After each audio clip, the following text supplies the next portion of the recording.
What is up, guys, and welcome out to another edition of the Bruin Bible. Let me make sure I got this tweeted for everybody involved. I am back home in Michigan for Thanksgiving, just chilling. Madman is back in sunny LA. I can tell you I'm already missing LA given the weather that's out here in Michigan. So, a lot to talk about.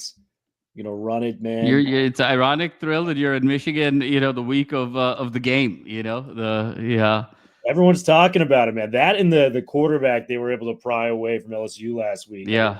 you can't go to the gas station without people talking People about talking about it. Yeah, man. I mean, thanks to Larry Ellison. Thanks to Larry Ellison's girlfriend, so it's it. Why can't Larry Ellison's girlfriend be a UCLA fan? right. I don't know. That's the age-old question right She's there. rocking that Michigan hat, and she said, "Larry, look, if you want to keep a good thing going, you better fork over 10 mil for Underwood." And So when you said I was wrong in that fight, this is yeah. how you repay it. Yeah. I mean, dude, Larry Ellison's girlfriend is now an honorary Larry captain. Ellison's girlfriend should be the next athletic director of the University of Michigan. So Might be with Ellison's yeah. connections. You know what we got, man. Well, let me dive into our advertiser. We're going to get right into it, guys. Bet Online, as you guys know, Bet Online is the world's most trusted betting platform and your number one source for everything football. Bet Online has every stat, every matchup, and even live odds and spreads to bet on during the games. Think you know your stuff? Get in on our $200,000 mega contest and pick 5 games against the spread every week for your chance at weekly prizes and a share of $200K. When the game's over, head on over to our online casino, get in on a game of blackjack or poker, or unwind with one of our over 150 slot games. Head to the website today and get in on the action. Bet Online, the game starts here. What up, Wine Time? How we doing, brother? Good to see you, man. Tough one last week, and I think that's where we're going to start off. All right, guys. In 5, 4, 3, 2, 1. What is up, Bruin Bible listeners? Will Decker, your host here with the man, the myth, the legend to my right, Mr. Madman in the house. Tough one, man. No two ways about it. We're going to have to talk about the USC loss. I hope you guys tuned into our Victory Bell shows where we kind of went through everything else. It's been a tough week for UCLA football, but they've got a chance to finish strong. If they can beat a team that they've actually lost 4 straight games to in the all-time series, Fresno State has had our number, Madman. And this is kind of a fun redemption if they were able to get a victory to close out the season, kind of right the wrong of this rivalry, if you will. It's turned into something of that nature. And, go into next season with some momentum. So a lot to talk about. First and foremost, happy Turkey Day, man. It's coming up tomorrow. How are you spending Thanksgiving with the family in LA? Well, happy Turkey Day to you too, Will. So happy that you're out in Michigan with all your loved ones and the perfect time of year. It's my daughter's first Thanksgiving. So this is the first year my wife and I are hosting, parents, uncles, aunts. So should be a really fun day tomorrow and kind of a historic one for us. So we're very much looking forward to it. And special time of year. It's for some kind of the holidays. I know Ryan Dyer, the founder of LAFB, he's very adamant that November 1st is the beginning of the holiday season. His Christmas tree comes out November 1st. For others, it's, December 1st, but we're sort of firmly into kind of the holiday season and the holiday spirit. So couldn't ask for a better time of year and couldn't be asking to do, talking Bruin ball with you, brother, heading into this weekend. Yeah, it's going to be a lot of fun, guys. So really excited about what we can bring to the table with it. We got to address the UCLA USC game, 19-13 loss. You were at the game. I actually just want to take it in at home. I've got a kind of a weird theory here. If I don't have great seats, I like to just watch at home. I got the perfect angle. I know what every penalty is. I'm not asking my neighbor next to me. I don't have to wait in lines to go to the bathroom. There's so much benefits where, as I talk to you about this basketball, I want to be at the game, in the action. I'm willing to put up, but football's a little different for me. You were at the game itself, and 19-13, tough loss, man. It felt like UCLA was in the driver's seat or was about to be when they got in that red zone, stalled out, had to kick a field goal, and then Maeva and USC kind of did what they did. Talk to me, man. How do you feel about this UCLA USC game? Kind of a week removed at this point. And also talk to me about what, in your opinion, was the biggest caveat to UCLA maybe not getting a victory there at the home. Yeah, well, it's hard not to feel empty and hollow this week because you walk away from that game thinking, my God, what could have been? And, obviously it was a game that had so many ebbs and flows. truthfully, Will, obviously that opening drive field goal, there was a fumble that was reversed, off of the blind side with Garbers up 3-0. And then the rest of the half, it felt like UCLA was able to move the ball a little bit. Every time they got the ball, it was, 15 yards, 20 yards, 25 yards, but ultimately had to give the ball up. No real red zone opportunities. I think the story of the first half, Will, was UCLA's defense being kind of the ultimate bend but don't break. I mean, 3 USC drives that start first and goal from either the 5 or inside the 5. It was first and goal at the 5, first and goal at the 4, first and goal at the 2. And UCLA stands so tall with that terrific front 4, that fearsome foursome, really stuffing Woody Marks on those halfback dives, and a much maligned secondary over the course of the year. Will, I thought they competed so well in those one-on-one matchups.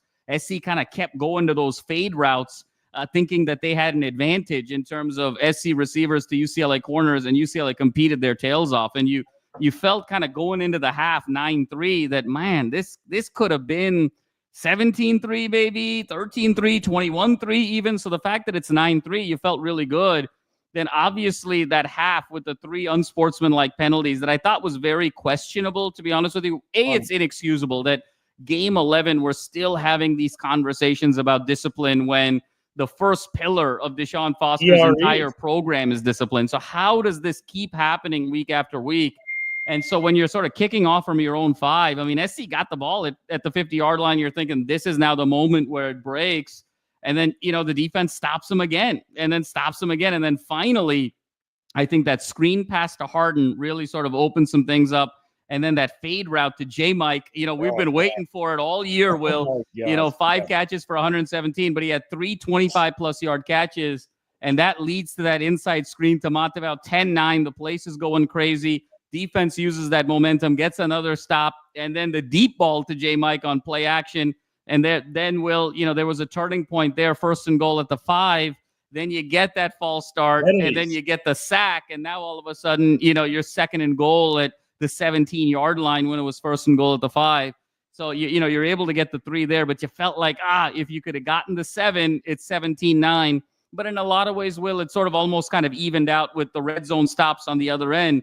What I thought was fascinating, Will, is the key for me in so many ways was when SC pinned UCLA at the 1-yard line with about 9.5 minutes to go. And I remember turning over to my dad and I said, I think we're going to go deep here, first down for a play action. And that's exactly what happened. Went deep to J. Mike, 1st and 10 then at the UCLA 26. As the clock struck 9 minutes, Will, up 13-9, the infamous 13-9, it almost felt poetic. I had some buddies, in the box. An SC fan turned to me and said, if we lose to UCLA 13-9 again, I'm never going back to the Rose Bowl as long as I live. There was a sense that this was sort of going to happen. In fact, Will, in that moment, ESPN's win probability index had UCLA winning the game with a 74% chance in that moment. And then I thought the game turned, Will, the final 11 offensive plays, only 7 yards over 3 possessions. And we just couldn't stop the 4th and 1 stop. And everything sort of plagued over the course of the season became a microcosm in that final 11 game, the final 11 plays. The offensive line couldn't get the 1 yard, couldn't create the space to get the 1 yard to extend a drive. I thought Garbers got really jumpy at the end of that game too. As the line sort of betrayed him, it became the Garbers of earlier in the season of that 1-5 start. And I think that was really epitomized by the very last possession, because despite everything that happened down 19-13, you have the ball with 2:09 to go. You still have sort of this moment. This could have been kind of a legendary Garbers moment. And unfortunately, we go 0 for 4 there. And Garbers was just way off. Even, there was a ball there, Will, to Matavao it was right there. And he short hopped it. You get that completion. Now you're feeling really good about yourself. Everyone knows in a 2-minute situation, that first down is critical. If you can get that first down, you're feeling like you can move. And so I think everything that just sort of plagued this team all year, offensive line, jumpy Garbers, and in that last drive, again, not enough offensive creativity to get it to your playmakers. Not enough to Loya, not enough to Keegan, not enough, variety in that moment. I thought UCLA's offense got very predictable those final 11 plays. And unfortunately, we walk away there with a crushing 19-13 loss because truthfully, Will, the game was there to be won. The game was there to be won up, up 13-9. The game was there to be won even down 16-13 with a possession. And the game was there to be won down 19-13 with a possession. I mean, there was 3 cracks.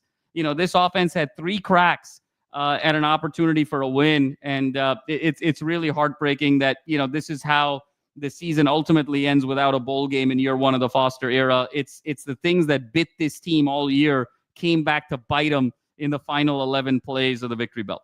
Yeah, and I mean, 2 of those Garbers throws at the very end of the game where they've got one more chance to kind of salvage this thing. His receivers were open. You mentioned Montevaux. He was so jumpy at that point, and it felt like all the chemistry was off from the entire team from the top down. And it's frustrating, man, because we've come on here and talked about it. Like, this team has a lot of talent, withstanding from the current offensive line. Every other position group is pretty talented. When you think about it, it just came down to execution this year. And we had the toughest 4-game stretch in the country. I'll stand on that. That was as tough as anything. But the little things like the 4th down and 1 where Garbers goes for it with the QB sneak, it makes complete sense to me because we were asking ourselves in the Minnesota game, why don't you just go for it? You can put the game away. That looks like a play you've never practiced in your life. Yeah. Like, you have to practice those situations. Like, obviously, he's the greatest NFL coach of all time, Bill Belichick. But I've heard Julian Edelman, Brady, all these guys talk about, we practice every single scenario. So when we get to those moments, we're prepared for them. We know what to do. And as something as simple as a 4th and 1 QB sneak, how do you not practice those plays? You know what I mean? That's kind of just malpractice, I think, from a coaching standpoint, not to do that. So, yeah. I mean, we lost yards on that play, Will. I mean, that was the crazy part, right? I mean, he got stood up. And so it was just really unfortunate.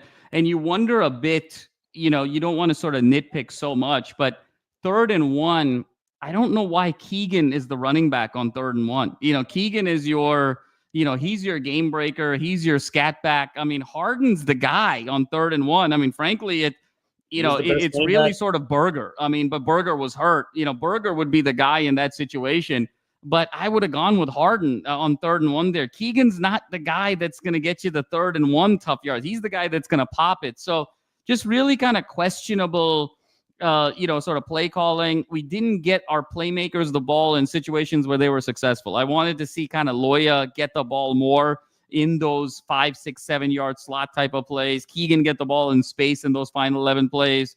We just sort of, we gave them each a touch, but not aligned with their game. And so it just felt like the strategy to the execution felt off. And honestly, Will, it felt like the moment got a little bit too big for some of these guys. They were sort of like on the cusp of winning the victory bell, and they almost sort of realized, oh my God, we're on the cusp of winning the victory bell, and they froze a little bit. The moment that big play with J-Mike, it just felt like they realized, oh my God, we're up 4 with the ball. And then it felt like you were trying to protect something. I always go back to something that Coach K, the legendary Duke coach, said at the beginning of the 92 season when they said, you guys are defending champions. And he said, I hate that term. We're not defending anything. We're going and trying to win another championship. And it almost felt like UCLA was sort of defending the lead, even when they had the ball in those final 9 minutes, and they didn't attack the game. They didn't want to go and get it. And I think that's what was so disheartening. Yeah, the play calling I thought was very confusing as well. Like you mentioned, we have the false starts in the red zone. You're up 10-9, but you get a touchdown. Like, the way this game was playing out at 17-9 as opposed to 13-9, that's a completely different ball game at that point. You probably will just win the game doing nothing else offensively, because the way the game was kind of going back and forth, SC couldn't really get much going. They were very erratic. I think Maeva, it was the sort of the full Jaden Maeva experience for USC in terms of good, bad, ugly, indifferent, erratic, sensational at times. But think about this, at 17-9, you have to go for 2 in the tie, right? And now think about that game. How many plays SC had at the UCLA 2-yard line where they came up empty? There were probably 4 or 5 plays where they had an opportunity to get 2 yards and a score, and they came up dry, maybe even more. And so you're putting them in that predicament. You probably eke that game out 17-15 without even having to score again from that point on. Yeah. And so that's where the lack of execution there was absolutely critical. And just the play call we mentioned, like false start. Nate Clifton makes an incredible play, sacks Garbers. And then it's second and about 15 because you're in the red zone. Yeah, and then they ran. You did a 1 yard gain. So it's third and like 14 at this point in the red zone. Like you said, attack. You got to go. You have the weapons. And I mean, it's like we just can complain about this forever. I mean, J. Mike shows up and it's like, where has this guy been the entire year? I mean, that's a ball, Will, to your point. I mean, it's so spot on. The way that game was being played, look, SC is an undisciplined team just like UCLA is. Take a couple shots. I mean, take a page out of SC's book, even though they were unsuccessful with it. Try a fade to J-Mike. Go for a jump ball. Look, chances are he's probably going to come down with it. Even if he doesn't, there's a probability there that there's going to be a PI and you're back again then to first and goal at the 2 and you can kind of reset. The fact that you're running sort of a draw play and then a very conservative screen there, and mind you, Will, UCLA almost got bailed out on that drive, if you recall, because they went to go see whether there was a targeting on Harden, you know, the Cobb to the Harden situation. So UCLA almost got bailed. Can you imagine if that was targeting and UCLA got first and goal at the 2? That would have been absolutely sensational. But you got to at least put some strain on the defense there. I thought, again, even Bieniemy got very conservative there and like, oh, let's just take the 3 and let's try and hold on. It was one of those things where UCLA had the opportunity to go win the game, to go grab the victory bell, and the moment got a little big.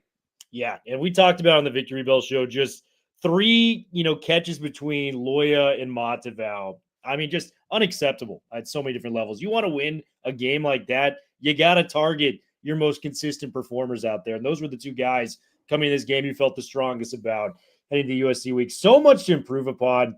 We got the final game of the season, no longer bowl eligible as it stands, which is just heartbreaking for a lot of seniors on this team.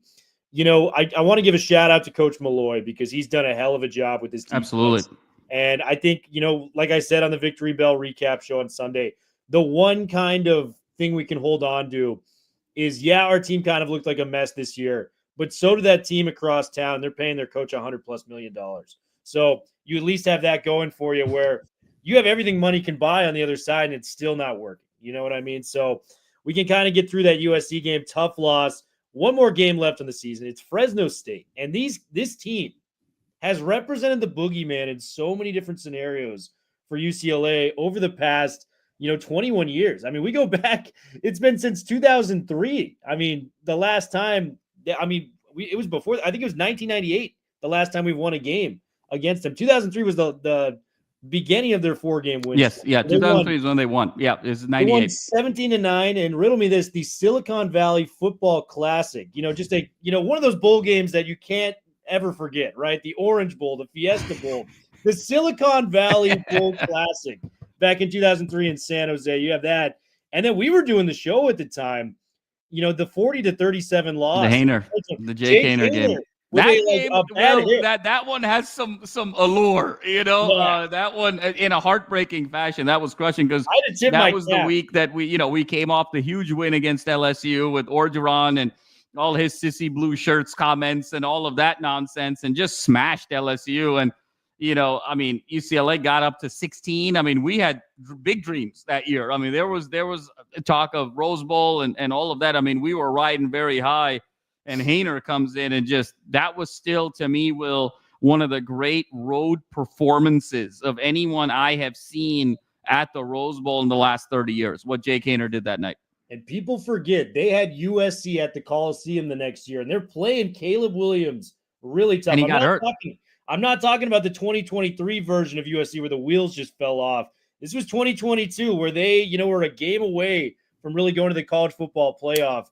It was very close. It was a one possession game, and at the start of the third quarter, and Hainer got hurt, and then obviously it all hell broke loose after that. But that could have been another classic as well. So we've had our scars, Will, to your point with Fresno State, scars, cold sweats, waking up in the middle of the night with nightmares. So there's some demons to be exorcised on Saturday. Yeah, man, we need an exorcist in this house, man. When it comes to playing Fresno State, decent football team too. They're 6-5 right now. They're battle tested. They played some good teams. Michigan, they opened up the season against. They played against Washington State, who's 8-3 right now, 6-5, 53rd in total defense, 100th in total offense as it stands. And the stat I keep going back to with them is they have some ball hawks in the secondary. They are tied for 11th in the entire country of Division I football in interceptions as a team this year, led by their top secondary guy, Cam Lockridge, who, I mean, could be making a case for an All-American. I mean, 5 interceptions in college football. That is a boatload of picks with a game to go and a bowl game on top of that. So if he gets up to like 7-8 interceptions by the time this thing's over, that's a hell of a year from a secondary player. Talk to me about what you think about Fresno State as we enter our final game of the season at the Rose Bowl. Yeah, well, it's an interesting game. I think we'll talk about kind of the matchups first. I think you said it really well. The strength of this team is their secondary, and when you overlay that onto Ethan Garbers, who's been erratic at times this year, right? I mean, 15 touchdowns, 11 interceptions. That's a high number in college through 10 games. Keep in mind, right? Garbs sat out one game, so to have 11 picks in 10 games, right, you're averaging 1.1 a game. And so depending on how Garbs is feeling and where his disposition is, there could be some balls there that, Ethan's going to have to be careful about. And, does he sort of approach this from the perspective of, hey, I feel like I got to make up for last week. And, that could be trouble, and I think so for Ethan, it's going to be really important to stick to the game plan, go through his progressions, just get the ball to his playmakers in space and let them, win their one-on-one matchups, presumably. But I think it's sort of a strength on strength in terms of UCLA wide receivers against Fresno State secondary, but it is dangerous in the sense that, we need the Garbers from Rutgers and Nebraska. That's the Garbers we want, not the Garbers that we saw en route to this 1-5 start, not even the Garbers that we saw against Iowa or even perhaps Washington, where he was a little erratic as well, even though the stat line kind of said differently. But the eye test said that, he was pretty erratic. So I think that's going to be a key, because if Fresno State can, much the way a Coastal Carolina last year or much the way South Alabama a couple of years ago, if you're able to get some turnovers in the red zone and, be able to sort of, have UCLA chew a lot of clock and then come up with no points on a particular drive. That's how you kind of stay in the game, extend the game, and then things become more magnified from an execution standpoint late. And that's what you sort of want to avoid, because you want to be able to have that cushion. The second matchup to me, Will, is I think Fresno State's pretty deep at receiver. This is a team that doesn't really run the ball very effectively and doesn't often try too much. This is sort of a 60-40 offense in terms of 60% throw, 40% run. And in a lot of ways, that's going to work well for them against UCLA, because the strength of the UCLA defense is that front. And so they're probably going to approach it as saying, hey, we're going to drop in a run every now and then just to try and keep the defense honest, but it's not really part of our bread and butter package. We want to get the ball out to our, trio of receivers in space and see what we can do. So in that regard, at a surface level, Will, there are some matchups where if the game goes a particular way, you can see this be a very competitive game going into the second half, going into the third quarter, late in the third quarter even. But I think ultimately, Will, what this comes down to for me is, where is the disposition of the UCLA Bruins going into this game? Because the bottom line is, Will, on paper, UCLA should be able to win this game rather comfortably. They're a 9.5-point favorite according to Vegas and whatnot. But where is the psyche of this team? That to me is the big question. Coming off of the heartbreaking loss against SC, losing to Washington, that 3-game winning streak now feels kind of like a distant memory. You don't have a bowl game. Where is the psyche and the level of preparation? Deshaun Foster today said, look, it was a very enthusiastic practice. Guys want to finish it out strong. And I have every reason to believe that, Will, because this team, the way they stayed together at 1-5, when they could have easily sort of torn apart and gone their separate ways. I think here they can. It seems like if they could stay together at 1-5, they can stay together here. And so I think that they're going to be engaged and locked in. But you also have to wonder, Will, the business side of it too. And I hate to sort of bring this up, but you got Jay Toia, you got Femi Oladipo. These guys are NFL guys. I mean, and these are going to be, first 2-day NFL guys. Madrano is also going to be an NFL guy. but you don't know where he's going to get drafted. If I was a parent or a guardian of a Jay or a Femi or a Kane, I would personally go to Deshaun Foster and say, hey, listen, I let's do it for senior day. I want them out there for a series, maybe a quarter at the most. But this is not a game that I want them to play because there's no upside. It's all sort of downside if you God forbid, get hurt with the prospects that you have. So to me, this is going to be, Will, a game of kind of energy and enthusiasm, but also the mindfulness of who's really going to play in this game. And is this going to be kind of treated more as a development game? And you sort of kind of extend the bench because it's also senior day. Is this a game where you see Chase Griffin have a series or two in the second half? So how is this going to be approached? Is this going to be kind of a senior engagement activity? Or is this going to be treated as we got to go and win this game? Or are the NFL guys going to kind of protect their futures a little bit? And then what's the sort of overall psyche? So that to me is what's going to ultimately determine this game is UCLA's disposition more so than any necessary sort of matchup on the field. Yeah, man. It's crazy to think about how many seniors are leaving the program. And, I remember Logan Loya's crossing route against Utah, the great moments he had. Garbers, coming in last year. I know this year hasn't been perfect, but beating SC last year, a Caleb Williams Heisman Trophy-led team, and then winning the bowl game against maybe the best running back I've seen since Reggie Bush and Ashton Jeanty. I mean, that's impressive stuff. And you got guys like the fearsome foursome, like JT Toia. I'm never going to forget seeing this guy double, triple teamed on plays, manhandling these teams, or, what Schlesinger just did this year as a whole. I mean, he's a Butkus Award finalist for a reason. He's one of the best linebackers in the country that we were lucky to have on the UCLA sidelines. Any guys and kind of, games or moments that are going to be leaving the program that you're thinking about, as we head into the final game of some of these seniors' careers? Yeah, Will. I mean, it's just I think so much about, for Kane, I'll remember sort of his coming out party against Utah, if you remember. I mean, the 14 tackles and just being kind of a one-man wrecking crew. With Jay, it was, to me, I'll actually remember Victory Bell 22, when he got hurt and just kind of when he sort of came to the sideline and you just saw the emotion and the passion, and he almost used it as fuel for 23 and 24. And you talked about all the incredible moments there. Loya, of course, the crossing route against Utah, but there was also a moment there, Will, if you recall, when he made a great touchdown on the road against Colorado, is almost his coming out party, where we were sort of waiting for him to arrive. J. Mike, of course, with J. Mike's a junior, but you just have to believe J. Mike is either going to go pro or he's going to explore the transfer portal, just to be very transparent there. It just, the usage, the talent relative to the usage rate is not adding up. And so, Tim is online. Make sure you pay J. Mike. Shout out to Tim, good buddy of the network. We love Tim, even though he covers the other side of town. But where is J. Mike? You remember the Coastal game. You remember all of these incredible moments. The LA practices, Bowl, man. The practice. You and I were there, and we're like, my God, this is the best receiver I've seen since JJ Stokes. I mean, for in a UCLA uniform, and then sort of beyond that, Will, with Garbers, just the up and down, and just him sticking with the program. I mean, let's not forget he was behind DTR. He could have transferred. He waited his turn.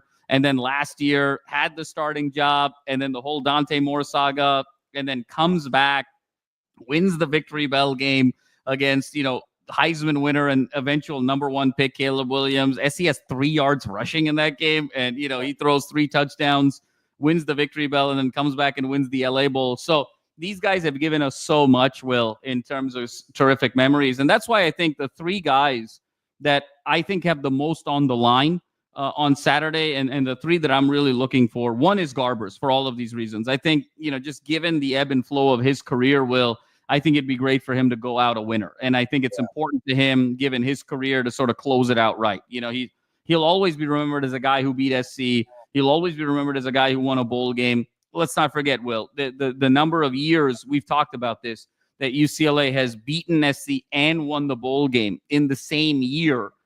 You're talking about only 3 times since 2000, and Garbers is one of those 3 instances. So he's done something very special there. So Garber is finishing out strong. Number 2, Will, I think this is a big game for Schlesinger because this is the crossing of the T's and the dotting of the I's on a Butkus Award season. And, this is going to be his last game for this season.